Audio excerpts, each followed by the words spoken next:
ഇന്ന് നമ്മൾ കാണാൻ പോകുന്നത് കപ്പലിലെ ഈ അറകൾ ക്ലീൻ ചെയ്ത് ഇതിന്റെ വെള്ളം എങ്ങോട്ടാണ് പോകുന്നത്, അതുപോലെ തന്നെ നമ്മൾ ഈ ക്ലീൻ ചെയ്ത് കൂട്ടിയിട്ടിരിക്കുന്ന ഈ വേസ്റ്റ് ആയിട്ടുള്ള കൽക്കരി ഈ കാർഗോ എങ്ങനെയാണ് ഈ വലിയ അറയ്ക്ക് മുകളിലേക്ക് എടുക്കുന്നത്. വേസ്റ്റ് കാർഗോ ഇതുപോലെ ചെറിയ ഡ്രമ്മുകളിൽ നിറച്ച് ഒരു ഡേവിഡിന്റെ സഹായത്തോടു കൂടി അറകൾക്ക് പുറത്തേക്ക് എടുക്കുന്നു. കപ്പലിന്റെ ഈ കഴുകുന്ന വെള്ളങ്ങളെല്ലാം പോകുന്നത് കപ്പലിന്റെ ബിൽജിലേക്കാണ്. ബിൽജ് വഴിയാണ് ഈ കപ്പലിലെ വേസ്റ്റ് വെള്ളങ്ങൾ നമ്മൾ പമ്പ് ഔട്ട് ചെയ്യുന്നത്.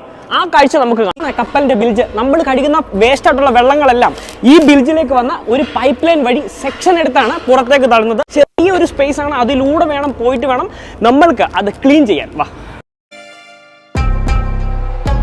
ഇതുപോലെ ചെറിയൊരു സ്പേസ് മാത്രമാണ് നമുക്ക് കപ്പലിന്റെ ഈ വലിച്ചെടുക്കുന്ന പൈപ്പ് ലൈൻ്റെ അവിടെയൊക്കെ എത്താനുള്ള ഒരു മാർഗം എന്ന് പറയുന്നത്. അതായത് നമ്മൾ കഴുകി ഇറക്കുന്ന അഴുക്ക് വെള്ളം ഇവിടെ എത്തുകയും ഇതുവഴി ഈ പൈപ്പ് ലൈൻ വഴി പുറം തള്ളുകയും ചെയ്യും.